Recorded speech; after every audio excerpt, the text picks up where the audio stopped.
Welcome to the Never Seen It podcast, the only podcast called Never Seen It that's worth listening to.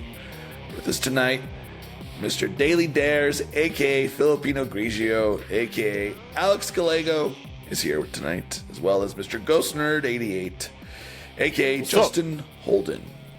And then there's me, Boots Too Big, a.k.a. Adrian Dillatore. And we're discussing that, I can't believe 2019, it's a 2019 movie. This movie is as old as our show, by the way. Once Upon a Time in Hollywood. Hey! You're Rick fucking Dalton. Don't you forget it. The famous Tarantino movie. I think this is the last movie he's made. I don't think he's made anything since. No, he hasn't. Well, he's making his very Final last movie. movie supposedly. Movie critic. Yeah. He's a fucking liar. I don't care what he said. He's going to make another movie. We'll talk about this. this. In Los Angeles in 1969, TV star Rick Dalton, a struggling actor specializing in westerns, and stuntman Cliff Booth, his best friend, tried to survive in a constantly changing movie industry.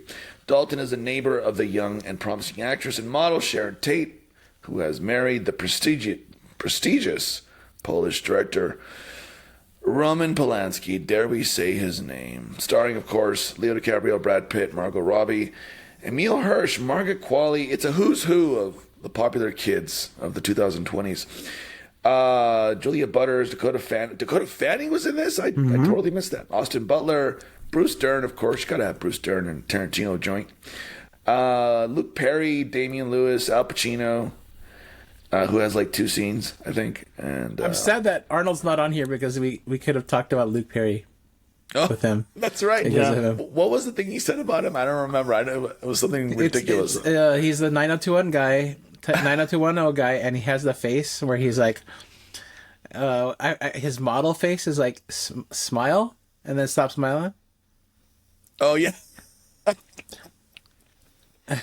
Oh, no. But have the smiling eyes or whatever. Arnold has the best impressions, doesn't he? Like, he really knows how to. He has a good face card. Well, so. I think he's studied Luke Perry for a long time. To be fair, he's the president of the unofficial Luke Perry fan club. Pretty much.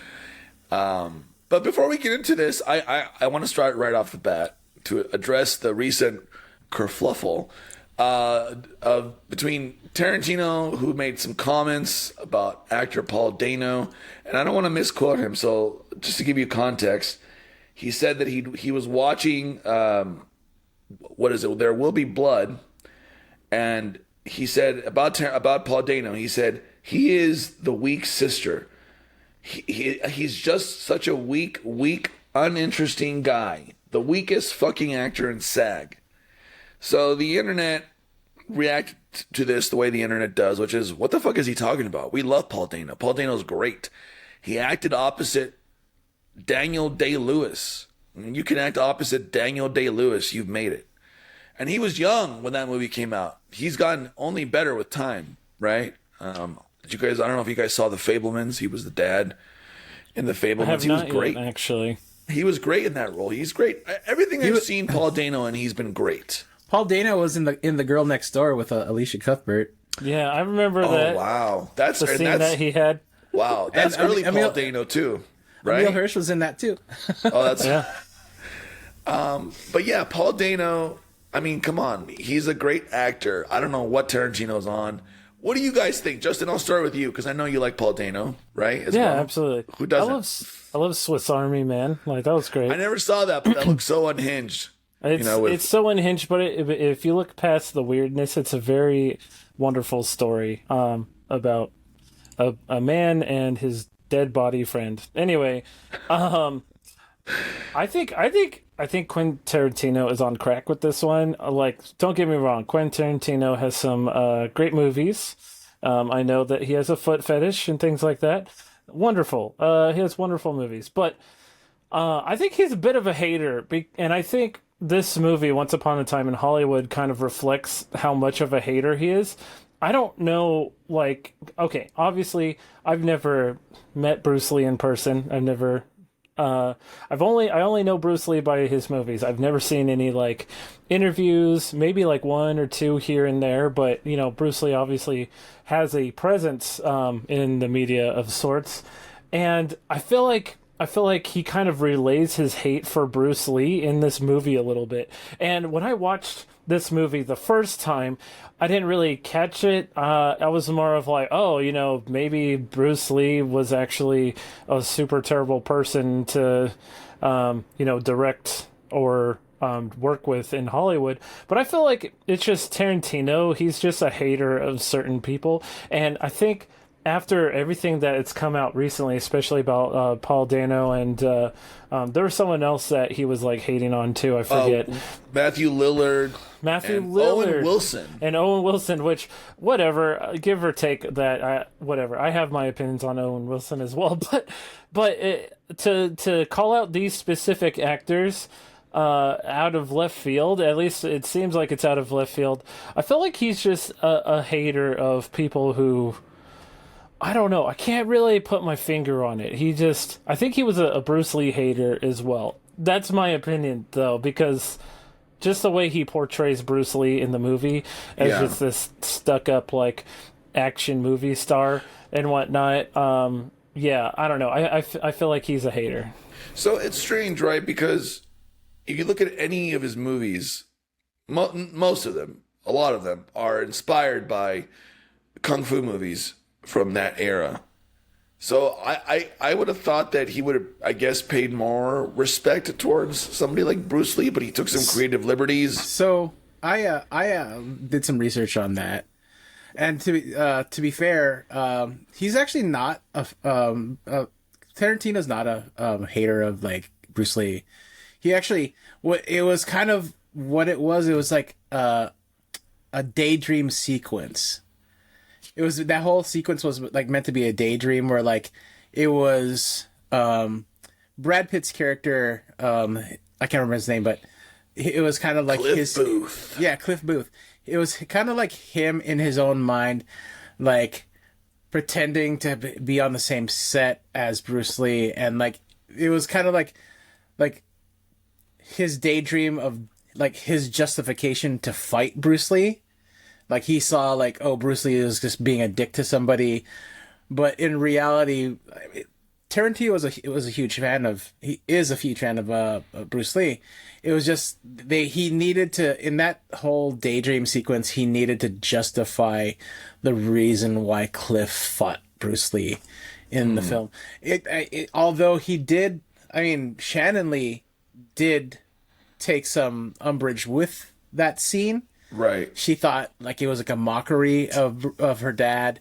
And I get it. Like when I first heard about it, like I took offense to it, but then, you know, it was one of those things where like I saw what he was trying to do with the character of Cliff Booth, because he was kind of too, like, in a sense, like kind of a failing actor in a way, because his career is tied to Leo DiCaprio's character, right? Or his career. Yeah. So if Leo doesn't have a career, Cliff doesn't have a career. And, you know, like that whole thing was just kind of him like, oh, maybe I could go off and just become this badass actor or whatever too. So that was his daydream. And right. So yeah, I mean, I get it. It and as an Asian man, you know, who loved Bruce Lee, you know, he's one of my heroes. I definitely did like take some offense to it at first, but then I pumped my brakes and I kind of did my research and I was like, okay, I get it. Well, I mean, like, and maybe you can explain what the research you've done, but because the two times that I've watched this movie, I'm not picking up on it, or at least to me, it wasn't done well enough to pick up on. But at what point in time would you consider it to be like a daydream? Because I'm kind of confused where that line is blurred at. It's him like working. He's working on the roof, and he's like kind of.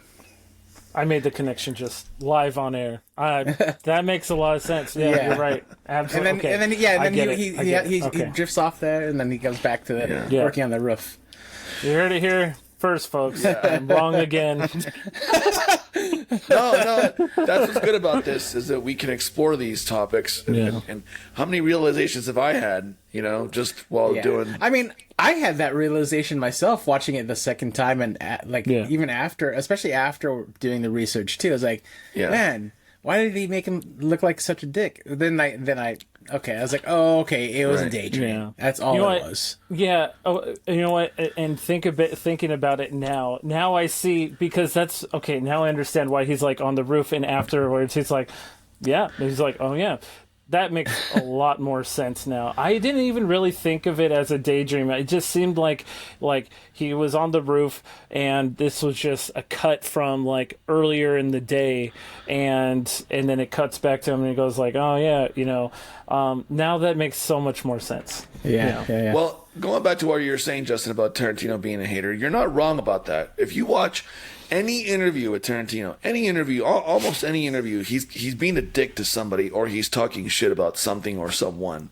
I mean, when this movie came out, they were on the press tour. Someone asked him, "How come you didn't give Sharon Tate or Margot Robbie a lot of dialogue, even though she's the only main female character?" And he's like, immediately, without even hesitating, he's like, "I reject your hypothesis. I reject your hypothesis." Why not just engage with someone? Why not just talk to them and say, "Look, I disagree with you because X, Y, and Z." Instead, he's just like, "I reject your hypothesis." And there's a famous interview of him where he talks to this well-known British journalist guy, and he's like, "I'm not going to talk about violence in my movies. I've already talked about violence in my movies. You already know what I have to say about violence in my movies." And he just goes on like that. It's like, I love the guy's movies, but he is a dick. He is. This may come as a shock to some, but that's the kind of personality he has. You know what I mean?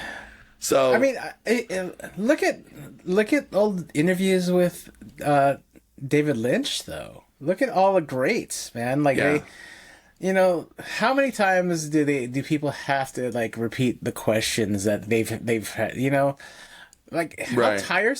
How tired would you get of having to answer the same old question? I would. Yeah. Imagine if somebody came up to you came up to me and was like, "So what? Are you Filipino? Are you how many times have I do I have to explain the fact that I am Filipino? I get what it's in my name." Right. Filipino Grigio. I don't know, Alex. You seem very Caucasian. A little to me. Italian. I'm not gonna my mom was born in Yeah. I don't have to justify it to you. I'm done justifying myself. How many more times do I have to do so? Just go watch another old interview. Right. It's you're just rehashing the same. To me, that kind of question is a lazy reporter. And that guy is known for asking some kind of inane questions sometimes, not just with Tarantino. But I guess when you're Tarantino's level of success, you kind of have the I don't know, the ability to act that way and get away with it, right? Because he is one of the most successful directors of our time. So there was an interview with Tarantino and you can tell this person was a rookie interviewer, or at least a rookie in that moment. But I think they were asking a question that was asked on the internet, and he was trying to set up the question, but they completely failed on asking that question to Tarantino, and it was something along the lines of are all the people in your movies just blood bags or something like that, and then Tarantino turns around and he goes what the fuck are you talking about? I think that's one of my favorite Quentin Tarantino. But on top of that, it's at what point in time, as a director, a renowned director of amazing movies across the board, at what point in time is it okay for them to just kind of be an asshole about certain things? I don't know. Well, I feel it's not really okay to be an asshole about anything, right? Yeah, I know it's not okay to be an asshole, but at what point in time do you stop yourself and be okay, maybe I should be answering these questions a little bit more professionally, or start. Yeah, I don't know. That's what I was going to say. Is that as somebody who worked in TV news for many years, you have to learn how to ask the right questions to people, right? And how to ask them depending on who you're talking to. Because one day you might be interviewing a homeless person, and the next day you might be interviewing the governor of the state you live in. So you have to always have a certain level of respect when you talk to people, and you hope that the person you're talking to has that same level of respect for you, right? They don't always, but I just think Tarantino, I think he's cocky. I think he's a cocky guy, and I think he's going to answer how he feels the need to answer. I don't think he has he probably doesn't have a PR person that grooms him to act a certain way in interviews. He kind of just does his thing from what it seems like, right? But the point of all this is to say that I'm not surprised that he made those comments. I'm surprised who he made them about, because Paul Dano is a beloved Paul Dano. Beloved actor, I should say, not a beloved Paul Dano, but you know what I mean. And someone said I think it was on Threads or something, someone said, this is the first time someone's been reversed canceled, because everyone came to Paul Dano's defense. Yeah. Not as many people came to Matthew Lillard's or Owen Wilson's defense, but everybody came to Paul Dano's defense almost right away, famous people who've worked with him, everybody. So it really tells you something about him. Right, and how quickly they're what is he talking about? Fuck him. Paul Dano's great. Yeah. So I don't know. That whole thing was just I think weird. though too, when it comes to opinion in general, we're all allowed to have one. You know what I mean? It's fine, but at the same time, like you said, there is a level of professionality, but It's one of those things too where I think he might. I don't think he's above recourse, or what's the word? Yeah, he's reproach. not. Well, you're saying he's not above reproach. Oh yeah. However, as someone like Tarantino he's very opinionated, and his opinions can always be very in a word viral, Yeah. That's the same way with any famous director or actor, even their opinions are just gonna go viral. I'm gonna laugh if when he announces his cast for his next movie, Yo, it's I'm star just gonna Paul say, Dano, Matthew Lillard, bro, and Owen Wilson, and this whole thing has been the biggest apology of all time. Maybe not even an apology, but it's just it's just a maybe publicity stunt. Maybe I'll figure out what this guy's all about, since everybody loves him so much. Let me cast him and see if he does well. That type of deal. I feel That like would he be would be great. that kind of person. Yeah. That would be great. If he showed a little bit of humility and was like, you know what? Yeah, I'm gonna cast Paul Dano because he's amazing, and then the movie comes out and everyone's like, holy shit! I think Tarantino would be the type of person who would be who would want to be proven wrong if he could be. Yeah, you know what I mean? maybe. What if this is all a ruse to drum up publicity for his upcoming movie? Right. He's people don't even realize that he cast Paul Dano, Matthew Lillard, and Owen Wilson in his new film. What if that's the case? Yeah. What if he wrote all the roles specifically for these people just to see how well these guys can do? Because that's again, he could be challenging himself. He's maybe that's gonna be my next thing, is to challenge myself to work with people that I don't like. And then it turns out, It turns out in the end also that Nathan Fielder was there making a documentary about all this that's going to come out on HBO Max in 2028 or something. Nathan Fielder. That'd be great. I'm still waiting for Nathan Fielder to come out and say that this entire regime right now has been just a very large Nathan For You sketch that's gone on way too long. It's going to be a big, huge rehearsal for the actual end of the world. The plan. Get Donald Trump elected. Again. No. I love Nathan Fielder. He's great. Yeah, Matthew Lillard is great too. Owen Wilson is great as well in his own way. I mean, I don't expect an Academy Award winning performance from Owen Wilson in anything, but what he does works in every role. We did Darjeeling Limited. I mean, he's great in that movie. He's amazing, actually. So maybe he is better than I think he is. I don't know. We'll see. But anyway, we're talking about Once Upon a Time in Hollywood. I wanted to bring this up because, it's a Tarantino movie. This is the first Tarantino movie we've done, by the way. I was thinking about that earlier. I was like, I don't think we've done. Yeah, we haven't done anything else. So this is the first one. And it was picked by Amber, who's not here tonight, but that's okay. We'll discuss a different one with her later. But yeah, I don't know why she picked it, but I will say right off the bat, it's not my favorite Tarantino movie. And I wanted to ask you guys, where does this rank for you guys each as far as Tarantino's movies? Alex, I'll start with you. Like, where does this one rank for you? I'm really curious to know this. It's definitely one of the lower ones. I don't. At first, what's directly above this? Would you say Jackie Brown? Probably Jackie Brown. Probably Jackie Brown. Jackie Brown. See, here's the thing. I need to rewatch. I really need to watch Jackie Brown again. That's the thing. I've only seen it twice, and that was way back when it first came out. Oh wow! Yeah.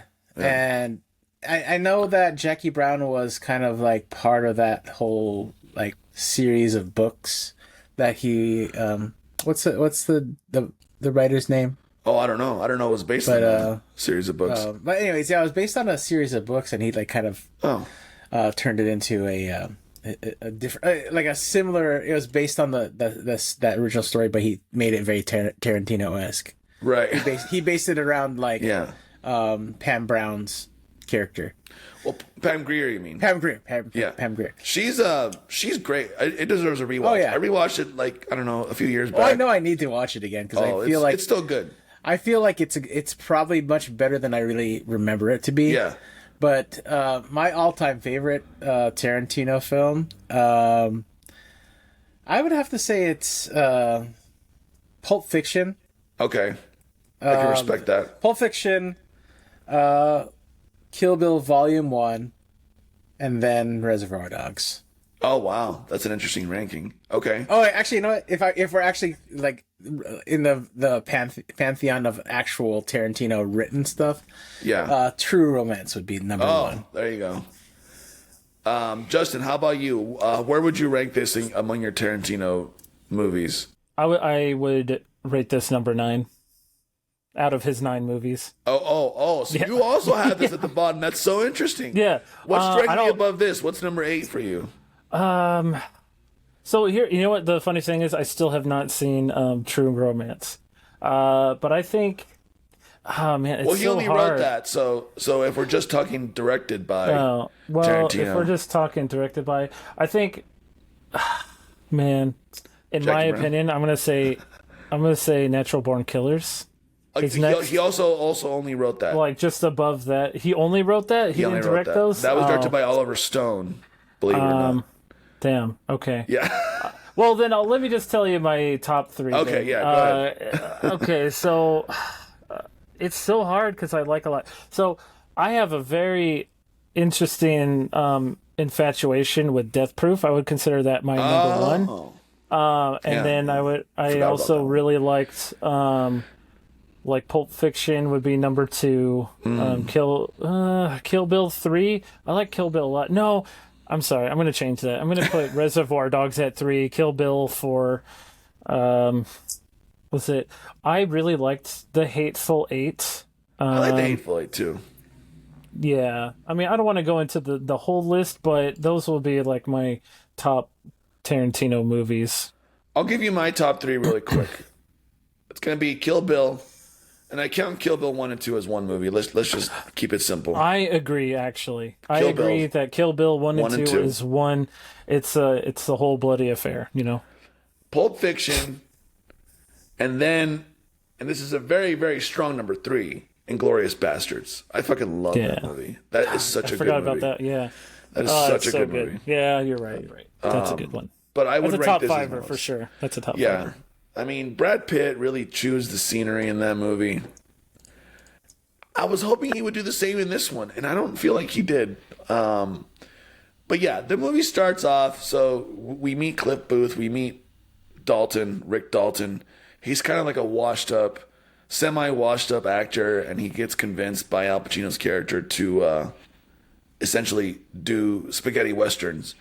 which Dalton doesn't want to do because he looks down upon them, right? I guess in that era, and I don't know much about the history of this, so if you guys know, please feel free to speak up. But I guess spaghetti westerns were just kind of like the cheap, quickly made movies of the day because they filmed them in Italy because it was a lot cheaper and stuff. But Yeah. it was a whole thing, and so they do that, and then Rick Dalton, or excuse me, Cliff Booth kind of drives around L.A., which looks amazing in this movie. Like I don't know how much CG, if any, they did to like make LA resemble that time period, but it looks amazing. The film is beautifully shot, as always. And Cliff Booth kind of sees these hippies, the main hippie being Margaret Qualley, which we've talked about when we did The Substance. And there's also Sydney Sweeney, Mikey Madsen, is Austin Butler one of the hippies? I can't remember. He plays Tex. Yeah. He plays Tex. Oh, that's right. Okay, yeah. And and then they show Sharon Tate, right? And she doesn't have a lot of dialogue. And I was reading about this, that Tarantino wanted to just kind of like show kind of like the day in her life sprinkled throughout and not necessarily have to have her talk because he thought it was more cinematic that way. What did you guys think about the Sharon Tate subplot? Because to me, like, it felt very kind of like sprinkled in, and I don't know if it completely works for me. I'll say you guys. I think it didn't really. It just felt like a completely separate movie in general. It almost didn't have anything to do with Cliff Booth and Dalton's. Yeah. Other than she's just there, kind of in the background. Yeah. Right. Like it's like, oh, we're showing that this was this era, but we're not really engaging with it that much until the last 30 minutes, which we'll get to. But yeah. Yeah, I think it's a separate movie in itself too. And I know that there was theories about Tarantino like making his next film a sequel to Once Upon a Time in Hollywood. So maybe they would do like a sequel involving Sharon Tate and what happened to them and things like that. I mean, it's kind of like suggested, sort of, given the events that happened near the second half of the film. But I think, in my opinion, that Sharon Tate is kind of like, and not to use like a video game reference, but it's like Princess Peach's castle for Rick Dalton in particular, because Rick Dalton spends like the beginning of the movie being like, oh, like, these are my neighbors, like, who the hell are they? And then he's like, I live next to Roman Polanski. And I think that was kind of like his version of like Princess Peach, after defeating Bowser, that's his Princess Peach at the end. They may not be in a relationship, but it's also for Rick Dalton, it's also really good movie connection because Sharon Tate is like a rising star for that time before, unfortunately, her untimely murder. But Roman Polanski was like a big director as well before his unfortunate things that he did. If nobody knows what Roman Polanski did, he evaded the country because he was going to be sent to jail for sleeping with a 13-year-old. So just FYI, if the audience didn't know that. But I think for Rick Dalton being kind of sort of like a washed up actor, this was his opportunity to get that connect in so he can like make his comeback. And to kind of touch on what you said about like spaghetti westerns, at the time, I know, okay, let's take John Wayne for example. John Wayne is known as a guy who is in just a ton of like westerns. But you can see like near the end of his career, he wanted to do like other things. He didn't want to just be typecasted as the Western guy, So he went on to do like movies like Genghis Khan, and he did some like war movies and stuff like that. But it just seemed like he was permanently in that cowboy role, and I think that's what Rick Dalton, he didn't want to do westerns anymore because you're right. I mean, you're right. It's a cheap and easy thing to film because the backlot, which is the Universal backlot, by the way, was already set up for westerns in particular, so they didn't have to do a whole lot of work anyway. So you already have the costuming made and done, and it's so easy to just pull off the cowboy hero and horse type of deal or do a buddy cowboy movie. Yeah, westerns were a very easy thing at one point in time to make, and so because of the popularity of like shows like Bonanza and things like that, everybody wanted to hop onto that western train and make something different or their own version of that. So I think, in a way, like he was taking these jobs because it was going to give him a paycheck, but at the same time, I think that Sharon Tate was his goal to making a difference in his career, for pivoting his career. Right.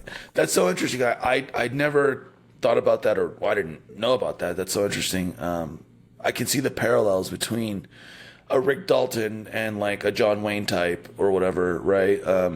He was obviously an aging actor by 1969, I would think, right? John Wayne was. Yeah. Absolutely. Well, I mean, and if we're talking about like younger actors too, think of Jack Nicholson. Like when he got his career started, he was in westerns, and same thing with what's his name? Gran Torino. Oh my god, I can't believe it. Clint Eastwood. Clint Eastwood. Yeah, I mean, like they're both Jack Nicholson in a western. I can't do the voice. They both pivoted their careers into doing like more like thriller, drama things, and was it Bridges Over Madison County? Like I never saw that, but I've heard of it. Yeah, just saying. That's quite the name. It's both of those actors, they started their careers in westerns and then they pivoted. That's what they wanted. That's a good point. But it was an easy way, just like how horror movies are an easy way in. It's like a nice little foot in the door. And if it's successful, then you can be creative and have any freedom you want at that point. I'm sure you can appreciate that they're still making horror movies, and they're not making westerns anymore. You know what I mean? Like, I do like my westerns in some shape or form. I really do. Interesting. I wish they would make like a nice little gunslinger here and there. I mean, I don't want one all the time, but I do love my westerns. Would you guys say that westerns were like the superhero movies of their time? Yes. Yeah. Just because of how prolific they were? Yeah. Pro-American, Very pro. The hero wins every time and the bad guy dies or gets his and gets put in jail, Yeah. It's crazy. But that makes so much sense. I guess that makes me appreciate the first part of the movie more, because when I first watched it, and I think I went to go to the theater to watch it back in 2019, which was a lifetime ago at this point, I remember sitting there and thinking like, where's this story going? Like, there's a lot of driving around, and there's a lot of like, it's great, the vibes are great, but where's it going? Like, I didn't know where it was going. Like, I almost feel like with past movies of his, you kind of have a clear idea. Like Django Unchained, they're gonna go rescue the girl and probably kill some racist KKK guys in the process. Inglorious Bastards, they're gonna kill some Nazis, right? And rescue some people in the process. But like in this movie, I was like, I don't know where it's going, and I don't like it. I feel like I got the same vibe from this as I got from Jackie Brown, albeit that, like I said, I watched Jackie Brown oh so long ago. They both kind of felt like they had that meandering sort of feeling, but at the same time, I feel like you could probably say that about Pulp Fiction, that whole kind of meandering feeling. But however, I will say that with Pulp Fiction, because it's cut up into like little vignettes and sketches. It was non-linear. It was non-linear. And that was very novel at the time, wasn't it? They were. Whereas like these are like Jackie Brown, and more so like I could speak more on Once Upon a Time in Hollywood. This is very linear, with a few exceptions of like maybe some flashbacks, but overall it was very linear. Yeah. So the whole meandering thing just seems more so like it almost feels like a slice of life per se. Like you're just following along with everybody's day, like them just doing things. Like it almost felt like watching Dazed and Confused in a way, I could see that. So with a lot more violence than that movie. Yeah. Because Dazed and Well, Confused. the funny thing is, it's like what the violence, the uber violence doesn't arrive until the very end, right? Like how Right. I do want to talk about the most tense scene in the movie for me was where Cliff goes and visits the farm or the trailer park that the hippies are living in or whatever. yeah. That was a great scene. The tension building in that scene was fantastic. I didn't know what was going to happen. I was worried for Cliff Booth. I was like, oh no, he's going to get got. Yeah. And that's at the point where I was like, okay, Cliff Booth's going to get got, and Rick Dalton's going to somehow find out, and he's going to come back and basically go after the hippies or go after Manson or whatever. Here's the thing with that scene, right? That didn't happen. Well, that's the thing. I was gonna say it kind of plays into his daydream, right? You know, he kind of, you know, envisions his badassery and brings it to life in that moment, right? He's like, I'm gonna go see what my friend is. But it almost like, it's not like he's trying to be a badass. He's almost as if he's trying to prove to himself that he's still a badass, that he still can stand up for the right thing, that he can still, because if you think about it, in that daydream where he's fighting Bruce Lee, he's standing up for all the people that he's like, this imaginary version of Bruce Lee is like talking down to or like belittling, right? So he's taking that sort of energy and carrying it with him into the scene to like see what his old friend, he's like, this sounds super sketch. I'm going to check this out. I'm going to check out my friend, you know? And so that's what it feels like. That scene like feels him. And then finally, when you get to the very end, that's when he really, really proves that he's a badass. Right. Now, before we get to that, because I do want to talk about that, but what did you guys think about the scene where Rick Dalton's filming that TV show and the little girl tells him, you're a great actor or something, and he cries? Did you guys like that? Like, I love that. Yeah, it was a good scene. And she goes like, that was the best acting I've ever seen in my whole life, or something like that, or that was the greatest acting I've ever seen in my whole life. Yeah. And I feel like him starting to cry in that moment was a justification thing, that he still has it, that he's still got the acting chops, because honestly, like, if you ever had like a younger person come up to you and be like, hey, you're really great at this, or I really appreciate you for this, it makes you feel good, because it's like you're being acknowledged by a younger generation that may or may not like give a shit about the shit that you're doing. No, I'm serious. No, I agree. I 100% agree. Right. Like, I remember, like, even in our own podcast, when Amber was talking about, like, when we were talking about The Crow, right? And we were talking about the soundtracks and everything. She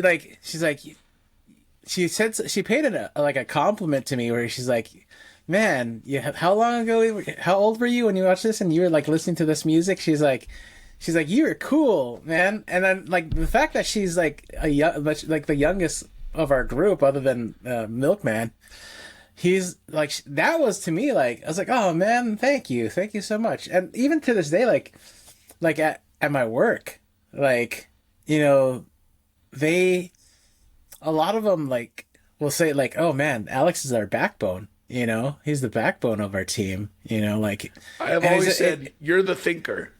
You know, you think about things on a deeper level. You know what I mean? That I'm not always capable of. Yeah. I mean, it's funny too. Like like they've said like, even they'll like, some of those kids will come into the back and they like going into the back and doing dishes, because they know that like they could come hang out with me and they like always have a good conversation. Which like, I feel like that's such like a great compliment. Like I love that. It's like it warms my heart, you know. Yeah. You could be like the Obi-Wan / Yoda at your workplace, you know. I'm sure you give good, and you do give good wisdom in general. I'm sure you give younger people good wisdom because you've lived a life, right? You're still living a life. Yeah. But I'm saying, like, you know, we've all made mistakes. We've all made mistakes. We've all learned from them. I think it's valuable to be able to, you know. Yeah, I mean, tell that to younger people. Even who the are going through mistakes I shit. made, yeah. Right. And you are shaped by your mistakes. We all are. So Yeah. that's good to have. Yeah, well, that was that was the other scene that stood out. I do want to, so let's get to the ending. Can I actually Oh, please. There's because I don't know if we're going to cover it or not, but I just want to jump on it now. I think it might be a missed opportunity, in my opinion, on Tarantino's part to connect worlds a little bit, because like Death Proof. Like, there's a certain point in time where it's a timepiece, and then they like speed it up to years later, and then it's like more of a modern piece or whatever. I think. No. Yeah, I'm kind of sort of correct. But anyway, so in Death Proof, we have Stuntman Mike, right? And that's played by our wonderful Kurt Russell. And Kurt Russell shows up in this movie. And actually, if you listen to like the second half of the movie, Kurt Russell is actually the narrator for the remainder of the movie. I feel like there's a missed opportunity where they could have, because his character is named something else. I forget what his name is in Once Upon a Time in Hollywood, but that would have been a wonderful opportunity to introduce Kurt Russell's character as Stuntman Mike and made that connection with Cliff Booth.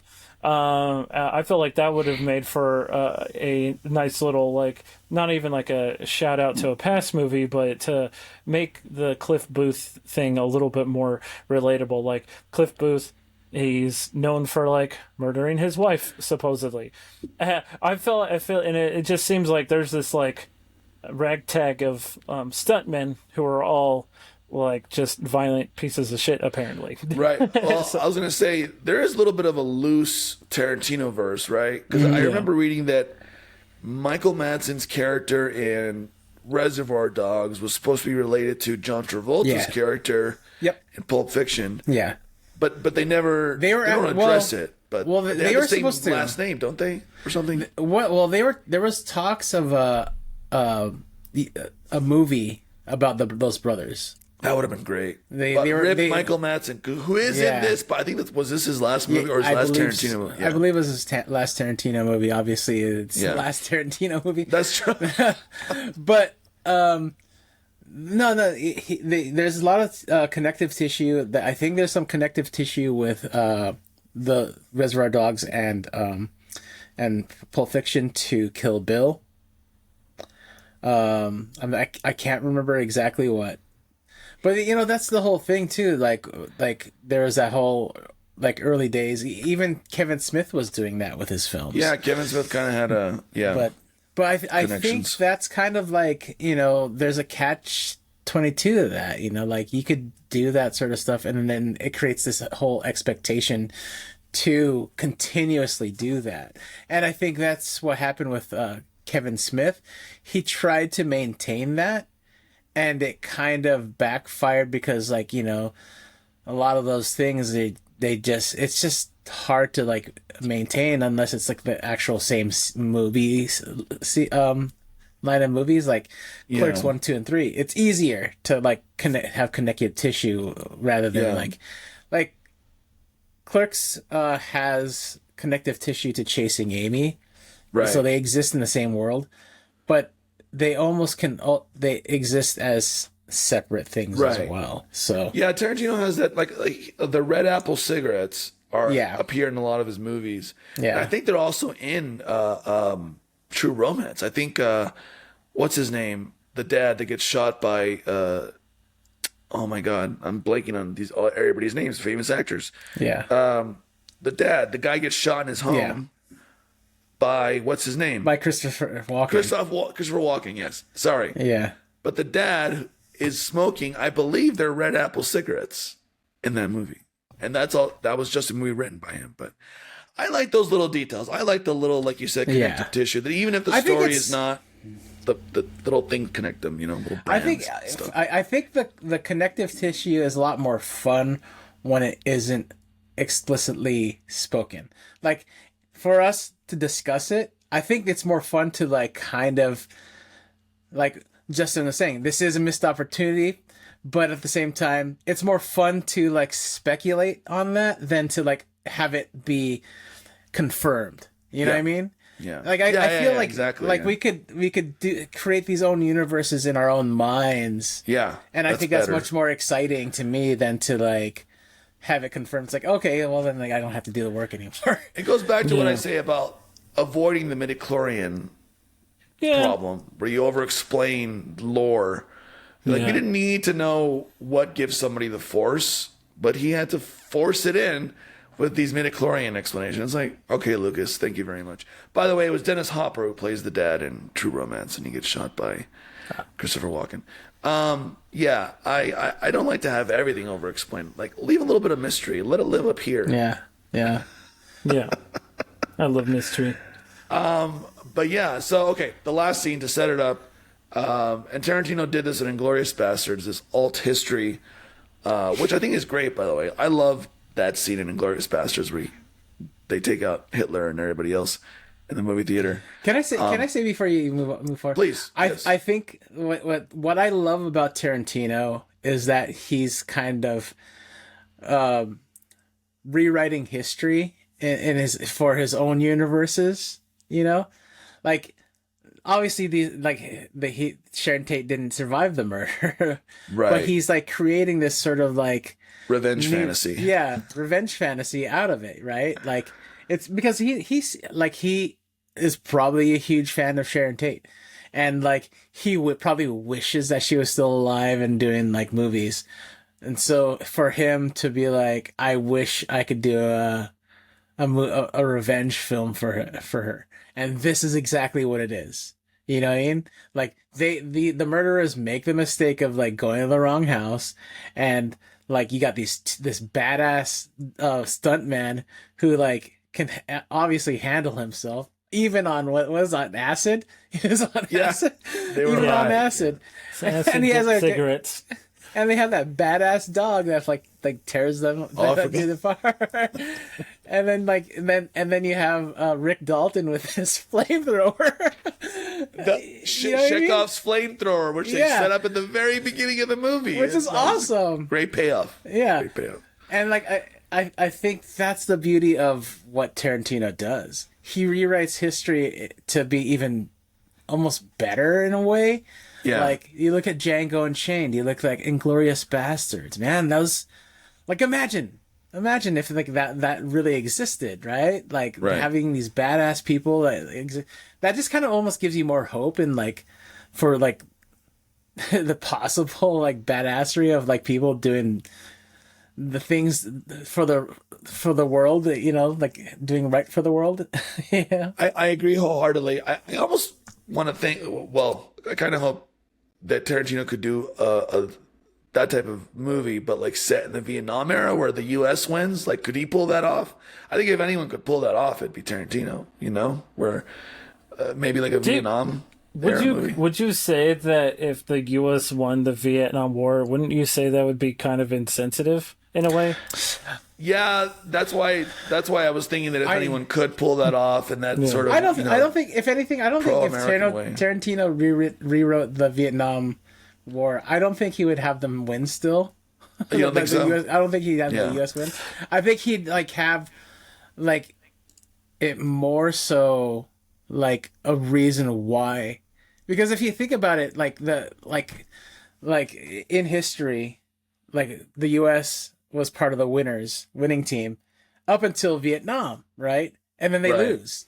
And it almost kind of like it pushes them to like rethink their place in the world, right? And maybe if they won that war, things would be even worse. It's for selfish reasons. I just want to see Justin Theroux play Nixon. I think he would be a great fucking Nixon, dude. Like, can you imagine with the hair slick and then the fat suit? Oh, I am not a crook. You know, he wouldn't say that. Yeah, that's just a dumb fantasy of mine. Like, I could see Justin Theroux in that. I get what you're saying. It would be insensitive now that I think about it. But that's why I think that, like, if anyone could do it, I think it would be Tarantino. You know, because I think if Tarantino did go through with something like that, it would be along the lines of like potentially the like kind of sort of what he did with Inglourious Bastards, but making the Americans on the receiving end of being the bad guy for a movie. I could see that too. Yeah. Yeah, and then maybe even doing like a different perspective, but we can only imagine. Yeah. I would see him doing like somewhat of like a war movie, but in the perspective of the Viet Cong. You know what I mean? Oh, there you go. Like I would see Tarantino, like putting it like almost maybe make it like more of a martial arts spin, espionage. Yes. Sort of deal. Dude, where they would like he would like, be in the making the Viet Cong like almost like heroes, like Justin was saying, like, and making even the U.S. look even more like assholes. The actual you know bad guys, which we are. Let's be fair, we are. Dude, Lucy Liu could be in that. Bring back Lucy Liu. You know, they've worked together before. Lucy Liu and a major Uma Thurman in. But we're talking about the final set piece and Once Upon a Time.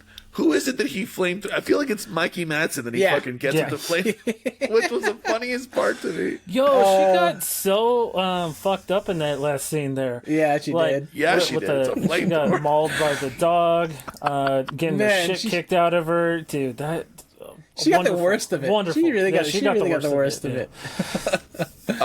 What else? So I was rewatching it, but I didn't get that far. So I'm only going off memory here. Who else gets fucked up in that scene? Was it what's his name? Was Austin Butler in that? Austin Butler got fucked up in that too, and then I forget the redhead's name. Sydney Sweeney wasn't in that scene. No, not in that scene. You know who was Mikey Madsen, Austin Butler, and I forget Redhead. And then Maya Hawke was the one that drove off. Oh, that's right. Yeah. Maya Hawke was the driver. I forgot about that. She's like, oh yeah, I need to get something out of the car, and then she gets the keys and she drives off, leaving them behind. That's probably the smartest thing she did. Wait a minute, who did Lena Dunham play in this? I don't remember Lena Dunham in this. Madison Beatley? Gypsy? She was a girl called Gypsy. I don't know. Is that what's his name's daughter? Because Madison Beatty. Is that from well, like Warren Beatty's? Yeah, Warren Beatty's. I don't know. Warren Beatty's really old, so it'd be his granddaughter. Probably. Granddaughter. Oh, that's true. Yeah, from Dakota Fanning played Squeaky. Austin Butler was Text. I said Text. Lorenza Izzo Francesca. Let's see. Yeah, I don't know who Beatty is. Who are you seeing? Who are you seeing as Beatty? I don't see that. She's like one of the blonde girls that was in the movie too. Well, what I love about that whole scene, it is her. What's her name? She's the redhead that she gets fucked up at the end there too. Her name is Madison Beatty. Oh, Madison Beatty, right? Yeah, Beatty. Yeah. We got somebody in the chat. I don't know. Oh no, who this is. That's David. That's David. Oh, okay. According to David. Google, they are not related. So yeah, okay. That was like a 30-minute long slaughter, but it doesn't feel like 30 minutes. Did you guys know? Like it goes by so fast, and it is the best part of the movie. And isn't that the brilliance of like Tarantino, the violence that he puts on screen, right? It's so like hyper realistic. I don't want to say. Well, it's hyper violent. That's hyper violent. That's what I mean. So it's so hyper violent that it's like it feels like you're in a race, right? Your heart is racing. You're like, oh my gosh, there's just so much going on that time flies so fast, you know. And he does that in such a way with so many of his films. Like look at that fight scene in Kill Bill Volume 1, right? That with Crazy 88. The Crazy 88. Yeah. Dude, that how long is that That's scene? like 25 minutes of at least. It's a long scene. It's a long scene. But it's so good though. They're both really good. Oh, it's amazing. Yeah, it's an amazing scene. But it's hyper violent, and it's like this it time flies so fast when you're watching it. Yeah. Can I tell you guys a quick story from when Kill Bill came out? I was working in the movie theater. I'm still in high school, I think. And the scene where the guy is selling the bride's body for sex, right? Because she's in a coma or whatever. Yeah. That scene. So the part where the guy comes in and then he's like, "All right, I got you the fucking Vaseline," and he shows the little thing of Vaseline, and they have a close up, and it's all grimy and dirty and fucking nasty. I remember when I was in the movie theater watching that scene, and you could hear a woman in the back of the theater go, "Oh my god!" I was just, yeah, that's the perfect response because that was fucking disgusting. Yeah. But anyway, yeah, that was just Well, quick question for you, Adrian. Yes, please. Did you work at the movie theater with Sam? Yes, actually. Yeah. We worked there That was around at the same exact Mary time. Yeah. Pickford, right? No, Rancho 16. Oh, the Rancho. Yeah, that's right. Yeah, That's right. I talked about this and I forget what episode, but I almost worked at Mary Pickford, but I ended up working at Rancho 16. That was the last, yeah. the most recently released the discussion. The general our 2025 Oh, wrap-up. really? Yeah. I'll have to go listen to that. Yeah, that's hilarious. Yeah, I worked with Sam, friend of the show, who I think will be on at some point. He will 2026. be. I promise. We will get him on this show soon. Yes. If it's the last thing we do. We're going to get him. Yeah. Working in the movie theater is great. Like when you're in high school, it's like getting free movies. I would go to the movie theater 3 times a week. I remember. It was awesome. Yeah. I think I watched Passion of the Christ like 4 times, but like split across, like I would watch, like I'd watch like the first part and like the next part and like over several days. I remember the buses of Christians that would come in to watch just that movie. And I'm like, okay. I remember when Shrek 2 came out and we were filled to the gills with people buying popcorn and snacks for all their kids and shit. Cause that was the big movie of, I think it came out during Christmas too. So, and that sucked because you're lines and lines of people out the fucking door trying to buy popcorn for Shrek 2. So, good times, man. Good times. Lots of free movies. Double layer the popcorn and the butter. That was the other thing too. Yeah. Be like, can you double layer that for me? Oh, yeah. I hated concessions. I prefer to be on the floor cleaning because that's easy. Like cleaning a theater is easy. It takes time, but yeah, fun times. I wish I'd seen this movie again in theaters. I feel like, Justin, you, not to go off too far off topic, you rewatched 2001? No.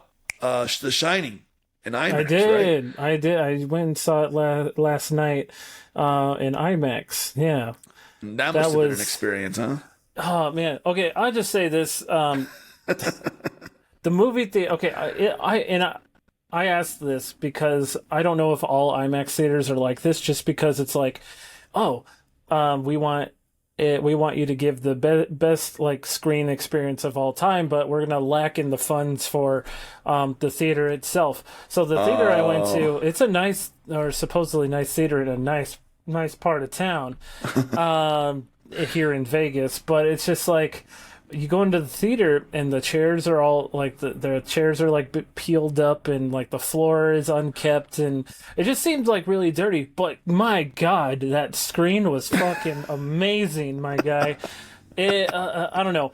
And from what I've heard is that all IMAX theaters are kind of sort of like that. They're all just kind of like a little bit dingy and dirty compared to like these newer like XD theaters or Dolby Cinema, whatever. I always hear that those theaters are a little bit more well kept, while the IMAX ones are a little more run down. Anyway, I don't know if that's a shared experience. Everybody in the comments, let me know if that is your shared experience with IMAX theaters. But it was a wonderful thing. I've never seen The Shining in theaters before. And that was the first time I've ever, and I was like, you know what? I want to go see this movie. It's one of my favorite Kubrick movies. And I want to experience it on the big screen for the first time in its true high definition, whatever millimeter it was. Yeah. Oh, you guys have no idea. It was like someone was coming all over my eyes. And your ears too, it was, and my ears, mostly my eyes. How? It was so sounds painful. Sounds painful. It does actually. It was a little salty. It felt like chlorine in my eyes. Theme, though? Dun, dun, it was like Christmas morning. That's what it was like. I'm glad you got to experience that. And it's funny because, it just, I don't know. When I saw that movie, just all the sounds, the sights, it was so crisp and clean looking. I'm like, yes, this is this is the movie experience that I've been wanting for so long. And the theater was so quiet. Everybody was like invested, paying attention, not a phone in sight. And I feel like I'm going to start going to movies like that more often, like old releases, because it's like when it comes to these newer movies, I have a hard time sitting in the theater already. And I've explained this many times on this podcast that it's just like I mostly have a not so great theater experience. Right. And I think, and I also kind of wish I saw Once Upon a Time in Hollywood in theaters, but I did not. I feel like that would have changed my opinion on this too. But it's just like, when the entire theater is just as invested as you are, that's when the theater experience is worth it. And I also think, because even Tarantino has said it himself, is that like going to see film in the cinema is like the best experience. It absolutely is. I don't disagree. Yeah. It is absolutely the best experience. The people fucking ruin it. And these directors that spew this shit all the time, Scorsese, Tarantino, James Cameron, it's like they get to sit in a theater, and I'm sure they don't have anybody around. Maybe their closest friends and family, maybe the people who made the movie, but they're all there for that experience. They're not there to be on their fucking phones, to be talking, to be rude, to be annoying. They have a catered experience. And when it comes to the average moviegoer, it's not the same fucking experience. But that experience last night for The Shining, that is the ultimate theater experience, is everybody sitting down, paying attention, and enjoying something for what it is. It's one of the few community experiences that we have in this country, right? Like there's church, there's concerts, there's sports, there's plays, and then there's movies, right? Like that's like the fifth leg of that community experience that we still have left, and it's slowly, unfortunately, kind of dying. Especially when one of the biggest streamers is buying one of the biggest studios in existence. Go ahead, Alex. Sorry. No, I was just going to say, that's why I go to watch movies in the morning. Because when you go in the morning, like when they first open up, people who go to watch movies in the theater, first thing when they open up, they are there because they want to watch the movie. Yeah. Without any interruptions, because they know at night it's going to be all the kids. Yeah. All the parents with their kids who have to watch over the kids who don't want to sit in the film. Right.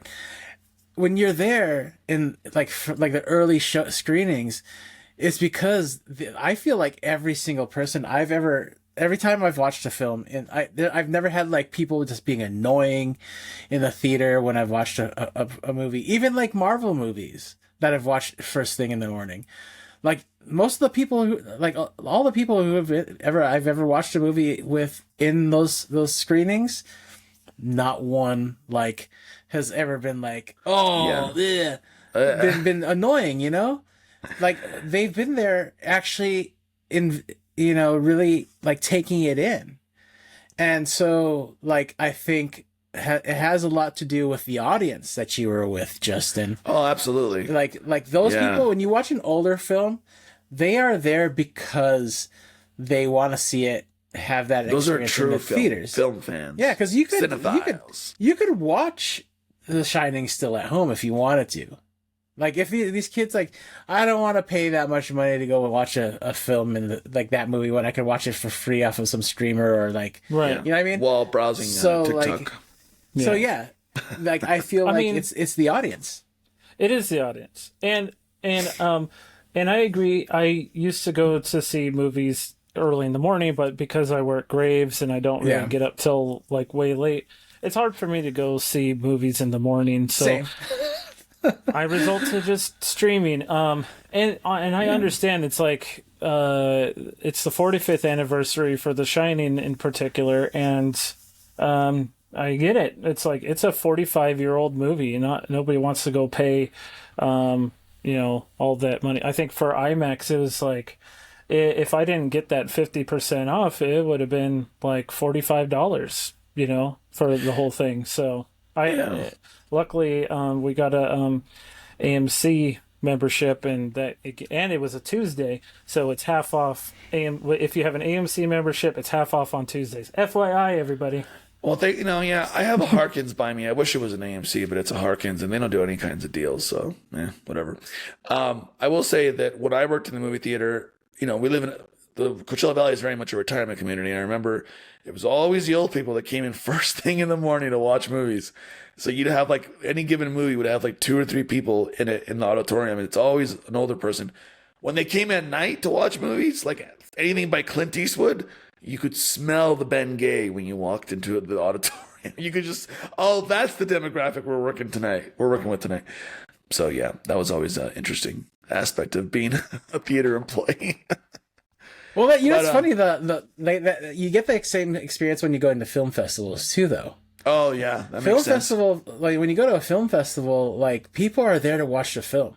So the idea of your movie going experience ever being ruined is never going to happen at a film festival. And the thing is, I don't go to church, I don't go to sports, and I don't fucking go to concerts. So really, this is the only community experience for me, to go into a movie theater. It's great. I remember Begonia. I saw Begonia in theaters. Gotta go to Comic-Con, man. That was amazing. I do need to go to Comic-Con someday. Zootopia 2, even with all the kids and shit, like, it was great. Like, it's like, you don't get this at home. That's the demographic, right? Right, exactly. Zootopia was great, though. Zootopia 2 I was loved great. it. I actually really liked it. I loved it, It was good. David says Hollywood, what are we talking about? I can't talk tonight. Once Upon a Time in Hollywood is good. Solid acting, good script, hilarious, epic ending, way too long, and many parts drag on. That's a fair point, David. Thank you for sharing with that. I slightly disagree with that statement, only because, like, the movie was long, given. All right, it's 2 a long hours and movie. 40 minutes. Yeah. Yeah, but I don't think there was, in my opinion, I don't think there was really any dead space. I think everything was set up and had enough information for me to be invested in continuing on with the rest of the movie. Have you guys ever heard of Tarantino's insane writing style? Like, do you know how he does it? He'll write a 400-page script, literally 400, and then he just cuts until he's satisfied. Well, did you hear that he wrote his latest script at in Palm Springs when he was in town for film festival? I did not hear that. Yeah, it was. I remember this because I guess he was writing it at the Blue Coyote in downtown. He was sitting at a table in downtown Palm Springs. Have I been there? That sounds familiar. I have something to say after you're done, Alex. It's funny, actually. Like it was during our time at the Heyday, Justin. Like I remember, like that was like people were saw him at the told stories about it. Like it was instantly like he was there for the film festival because he was like a guest of honor, but he spent his time like writing. He's like, this is like from what I hear, that's where he wrote his final film or number 10, supposedly his final film. It's sorry to cut you, Adrian. No, you're good. I just want to bring up a funny fact because you mentioned the Blue Coyote, and I wasn't sure if I was going to mention this or not, but in the ending credits of Once Upon a Time in Hollywood, you can hear Adam West and what's his name is Robin, fucking Bert, something like that. From the original, well, not 60s. The original 60s Batman TV show. And it's funny that you bring up Blue Coyote because that's actually where I saw Adam West. He was eating lunch with his family at the Blue Coyote, and that's where I saw him. Yeah, Burt Ward, that's it. But you saw Adam West. I saw Adam West with his family and his grandchildren eating at the Blue Coyote, which is pretty funny that you brought up the Blue Coyote. Weird connection, Tim. It's also where Myra worked, my ex. She worked at the Blue Coyote. I remember you too. We went there for lunch one time, all of us. We did. Me. I think Sam was there. I think I went there too. We all went. Yeah, we went there every now and again. I think you were there with us potentially, Adrian. Sounds I think vaguely familiar. Yeah. I mean, we were all there. All of our past things, our past selves. Our past selves. Timbo Slice, former co-host of ours on the old show. Our former selves. our antagonist. His dad, I think he told me his dad knew Adam West. I could have sworn he said that to me years ago. Timbo Slice's dad knew Adam West, which is a really random connection to have, but Rest apparently- in peace, Adam West. West in peace, Adam West. Well, having a nickname, Timbo Slice, is a really old reference too. So Yeah, it is. Hey, he's got a podcast. No, I'm just kidding. I ain't plugging that. No, I know. Frank Capra wrote "It's a Wonderful Life" while he was staying at the La Quinta Resort. Did you guys know that? So, little fun fact for you. So, I wish the desert inspired me the way it inspired Frank Capra and Tarantino. But I mean, maybe I'm just a bad writer. and raised there. Come on, Yeah, so it's kind of like hard to. Yeah, You have to find you have to draw that out with drugs and alcohol. which I don't do except for alcohol. So, Yeah. but maybe that's why I that'll said change. that's why I said drugs and alcohol. Drugs and alcohol. It's right, a combination. Good stuff, guys. Well, hey, that's the movie. I feel like we covered almost everything. Is there any final thoughts, or was there anything you guys want to talk about before we go to final thoughts, or how we feeling? We're good. We're good. Okay, cool. Well, yeah, let's do our final thoughts. And Justin, I'll start with you. What are your final thoughts? Where can people find you? Yeah, final thoughts on Once Upon a Time in Hollywood. I don't think this is Leo's or Brad Pitt's best roles, but I do appreciate them for what they are. This movie is not my favorite Tarantino film, but again, I appreciate it for what it is. And I don't even mind like rewatching it again. I'll probably even watch it like one more time. It's in my opinion, it's rewatchable. I was going to say, does this have high rewatch value for you? Yeah, I would say yeah. I still feel like it has that, like, if you decide that you want to go on like a Tarantino binge, yeah, obviously if you're going to go on a binge, you're obviously going to watch the movie. But it's not like it's a bad movie. It really isn't. It's a really good movie. I don't think it drags on that long. I think everything has a purpose. Every scene, every dialogue, it all has a purpose leading up to the bigger picture at the end of the movie when everything kind of comes full circle. And that's just the theme of like what Tarantino likes to do. He just likes to have a full circle moment near the end of his movies, or sometimes even midway, to wrap the story up in a nice little bloody bow on top, I think Tarantino does violence extremely well. And even in his past interviews, it's like he's not doing the violence just to do violence. There's a rhyme and a reason for why it's violent, but the violence is fun, the blood is fun, but it serves a purpose. And when it makes its way to that point where the violence just explodes on screen, it is such a big payoff. And it's like, that's what a Tarantino movie is to me. It's that big payoff at the end, and it's so well worth the story that comes prior. I think, I don't want to talk too much on it. I think the movie explains itself just fine. I think everybody should watch it once, twice, however many times you want to watch it. It's a very fun movie to watch, even though it is 2 hours and 40 minutes. But hey, it's not The Hateful Eight. Am I going to watch The Hateful Eight again? Probably not, because it's now like 6 to 8 hours or something for his director's cut. Fuck me on that one. But anyway, yeah, Hateful Eight I watched it twice and I'm okay. It's a long movie. It's a really good movie. It's really good. So it is very long. It's a miniseries at this point. Yeah. But I'm going to give this movie a 4.5 out of 5. You can find me, Ghost Nerd 88, or you can find me on Letterboxd. I think am I Ghost Nerd 88 on Letterboxd now, or am I still Shibs the Zombie? Yeah. Just find me Ghost Nerd 88 or Shibs the Zombie on socials.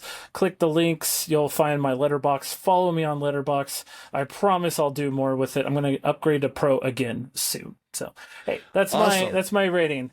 Get out of here. Very well said. Thank you, Justin. Alex, what are your final thoughts?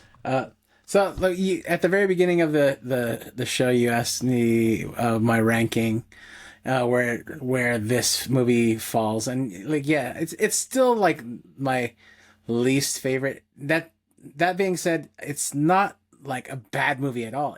I still love it. So that has a lot to say about how much I love Tarantino's films, right?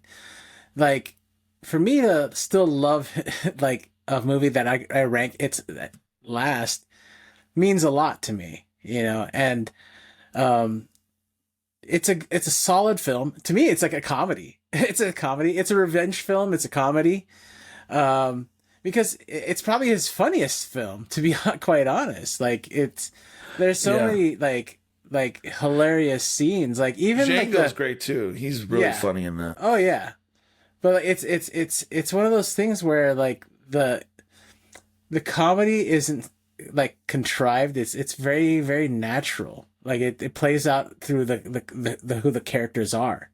Like there's a thing in pro wrestling where they say styles make stories. So like when you have people who have differing styles fighting against each other, it creates a cool story. So like this is what happens with like these characters in these films, right? They have differing styles, differing approaches, who they are, and it creates a natural conflict. You look at the hippies versus Cliff Booth. They're like, Cliff Booth is not a hippie.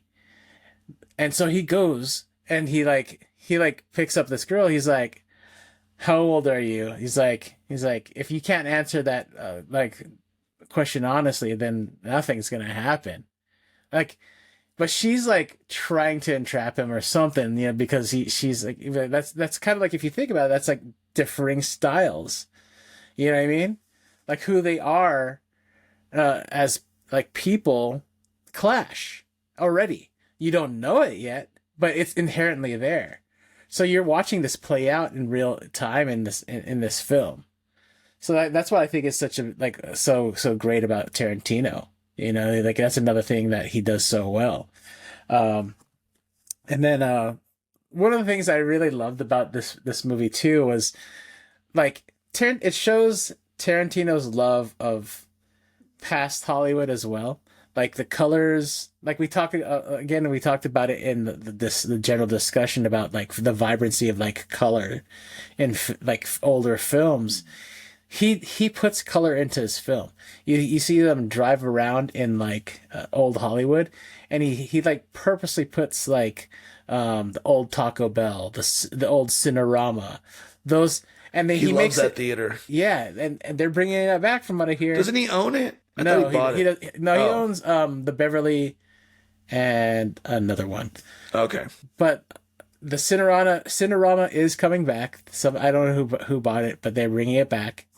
Thank God. That's such a beautiful theater. I wish they would like move Amoeba back to next door to it, but that's never gonna happen. And there's the legendary El Coyote. I think it's like 100-year-old restaurant. And that was beautiful. Like they don't make restaurants like that anymore. now they're just gray buildings replacing everything. Beige, like we talked about beige, yeah, gray. Exactly. I don't think if most restaurants don't even last that long. That most restaurants don't even last. That's like true. 5 years, dude. Yeah. To last 100 years, that's got to tell you something at least. Yeah. It's definitely like one of those things with like restaurants like that.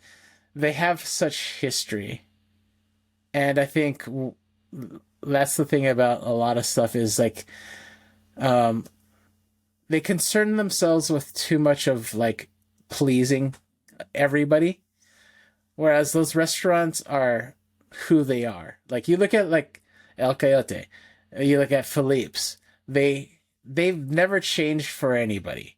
They serve what they serve, and people like it. And I think that's the same thing with Tarantino. And I think that's why people like him. He's not changing for anybody.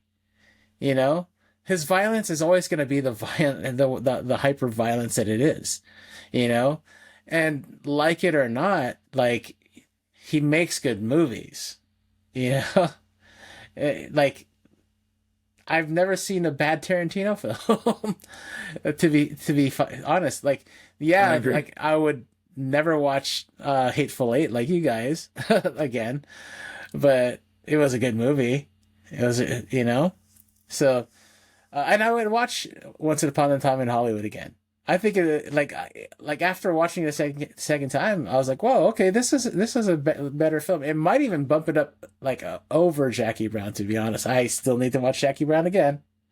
To be fair, so I'm gonna do that.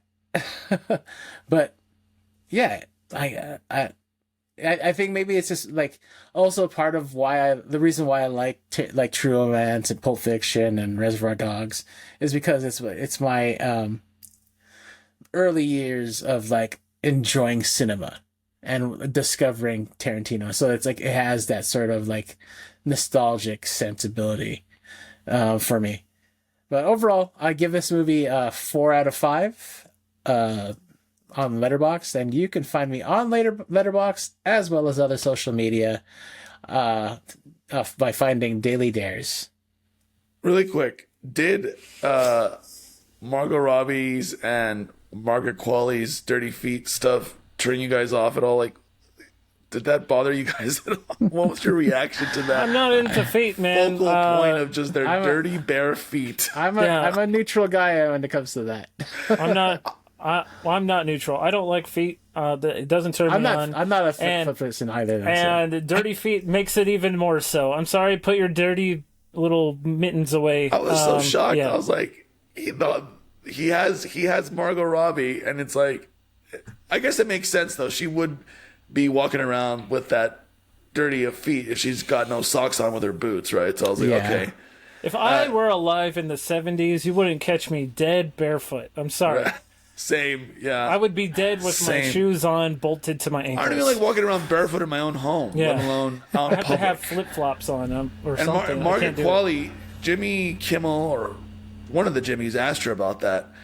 Because she's like, well, yeah, I don't want to do it because I'm a former like ballet dancer, so my feet are all kinds of fucked up. But Tarantino was just like on the day, he was just like, yeah, let's see him. And then she's like, okay, and she just took off her shoes and they did the scene, and that was that. I was like, oh my god, that's Tarantino and his foot fetish. That really is. I think is it Jackie? No, Django Unchained doesn't have any feet shots, and maybe I want to say Hateful Eight also doesn't. So, he doesn't always do it, but he mostly does it. No, there's that scene with that girl. She's like walking around with, I believe, her feet which off one? in Hateful Eight. Okay, I don't remember. When they're inside the cabin, I believe there is a scene where she is walking around barefoot because she's kind of like faking to be ditzy a little Reservoir Dogs, because there's no women in that. He only likes to show women's feet, and there's no women in Reservoir Dogs. That's what I'm saying. Yeah.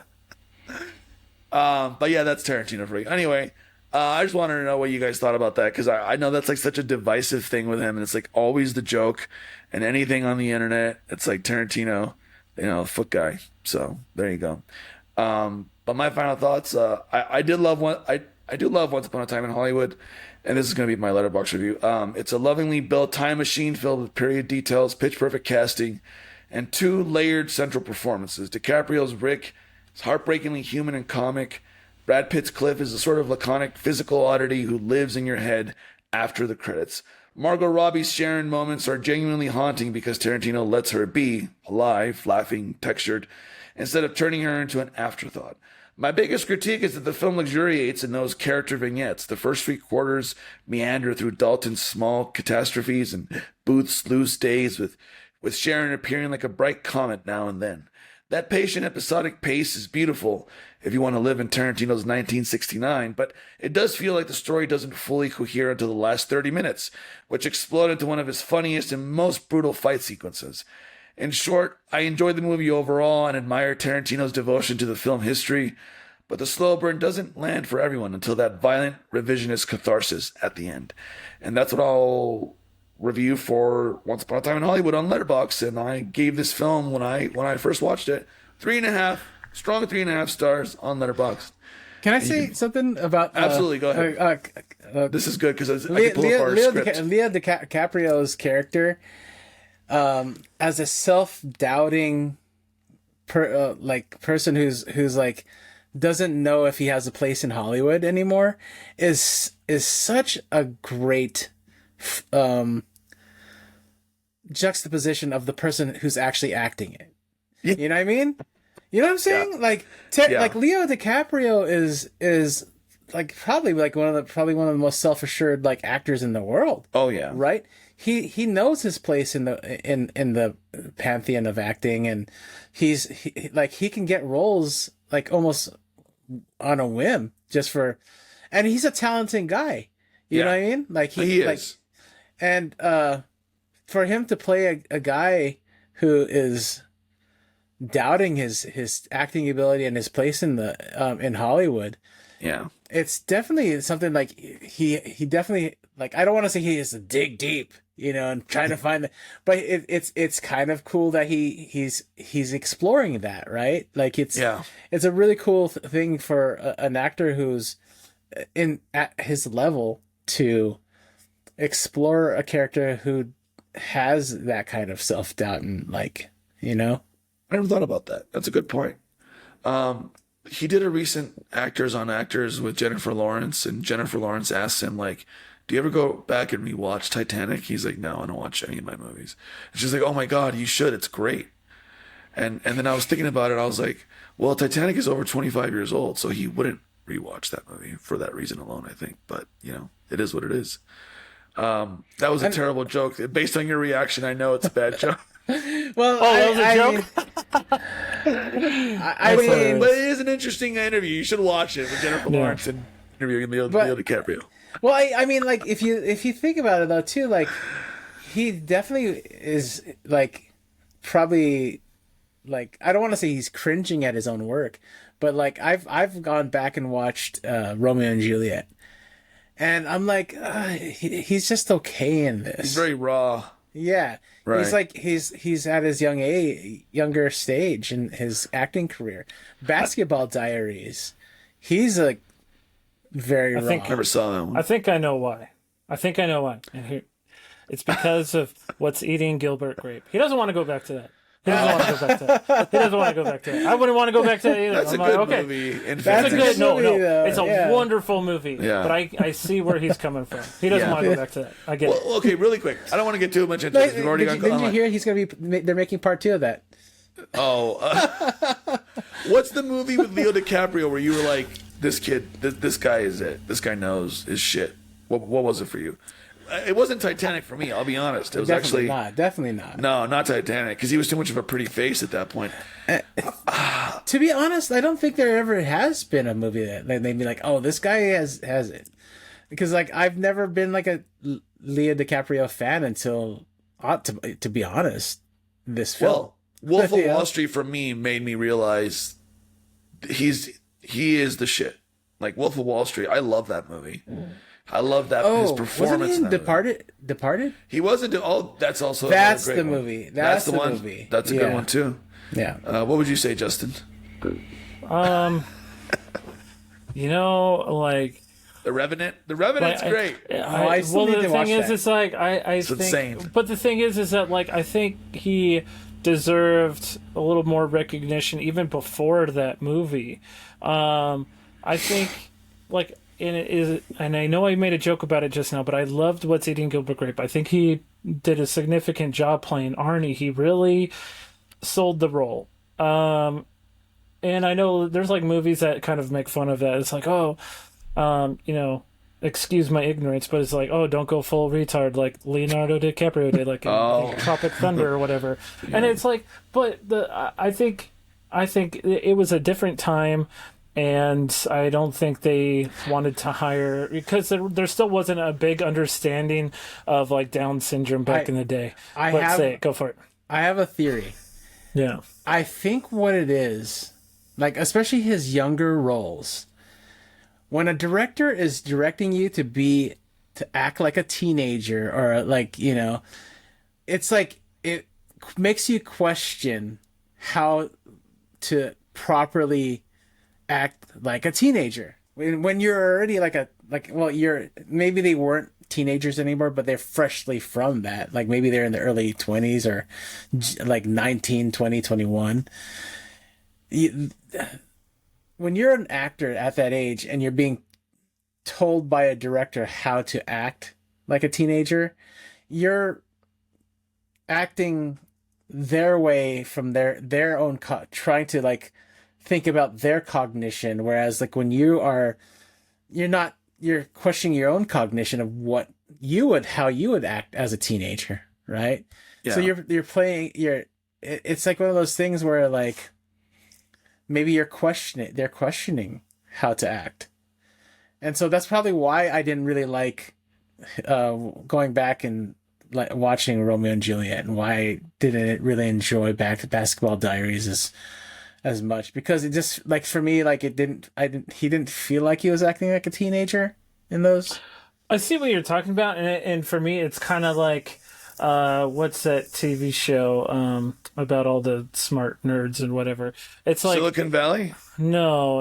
That one's actually pretty Big good. Bang Theory? Big Bang Theory. And it's kind of like, you have these writers and people making this show, and it's like they're obviously not nerds or geeks or anything like that, and then they're writing, this is what we think they are, and they're just like troping nerds and things like that. Yeah, they're playing the tropes. They're not playing the tropes. Yeah. And it's like we're not really like that. Like, we're not really these like fucking really awkward. Not all the time. Silicon Valley. Silicon Valley is a better representation, but even then, it's still not there. I think like What's Eating Gilbert Grape in particular, it's like he did a lot of research. He hung out with a lot of people with Down syndrome, and he even talks about it in like some interviews and behind the scenes from like when that movie was made. And he did his goddamn best, and I think he sold that role really well. He wasn't like to go for it, Alex. Oh no, go ahead, go finish your thought. Oh, no, it's just like I in my opinion, I really appreciated that movie for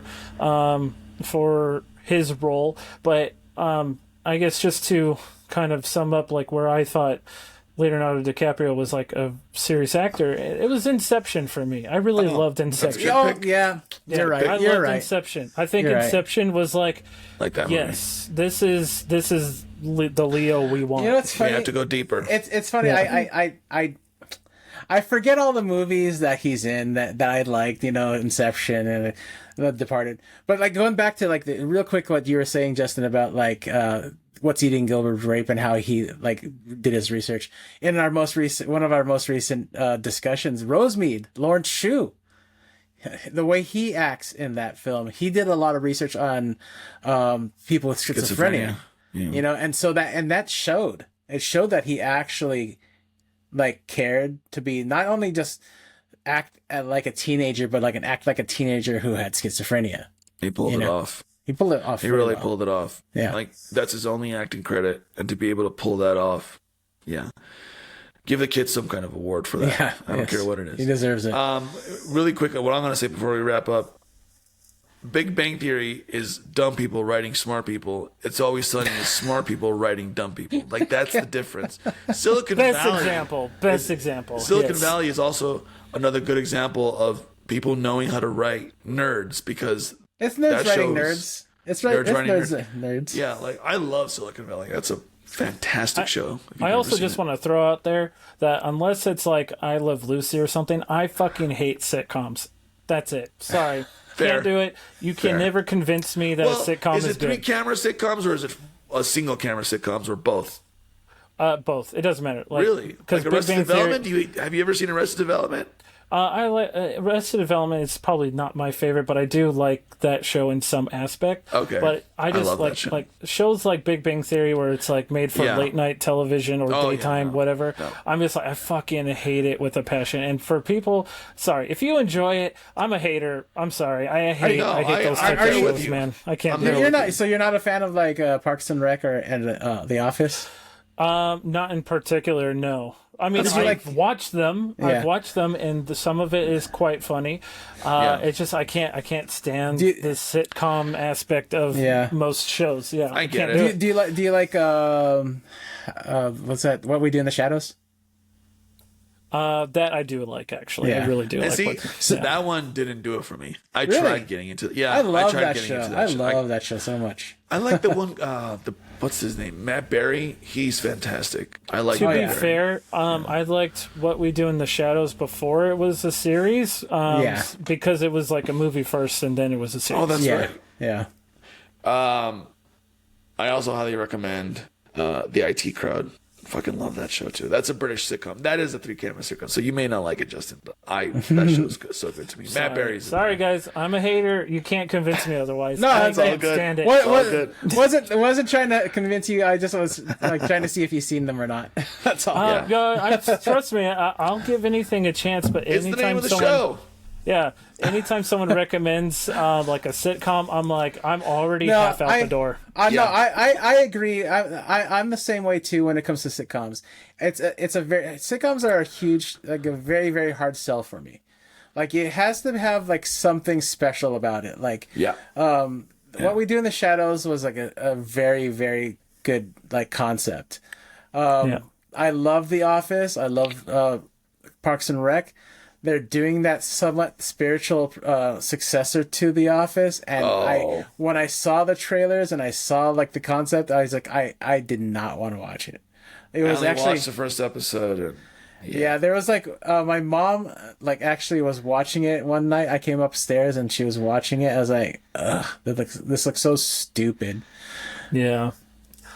If it's I Love Lucy, I'll watch. I watch I I grew Love up on Lucy that. anytime. I love that's Lucy. probably one of like the few sitcoms I actually like sat down and watched. You guys remember the old televisions with the knob? Yeah. That's what I used to watch. Had a nice wood frame. Yeah, wood framed I had one. one in my bedroom as a kid. Heavy and I as hell. It watched. was like 150 pounds. I had one of those giant TVs in our living room, and it actually swiveled, and so we would like you could watch it in the living room, and then like. I mean, it was like our only TV that we had, so that speaks for itself. But like we got TVs for our rooms later on, but that was like way later on.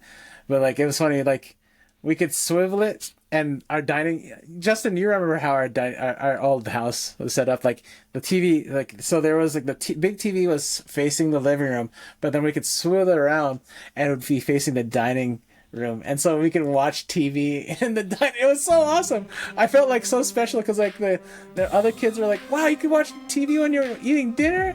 I was like, "We spent There's no the bigger money." part of the Like in American Back to the experience Future? than being able to watch TV while having dinner. Yeah. Yep.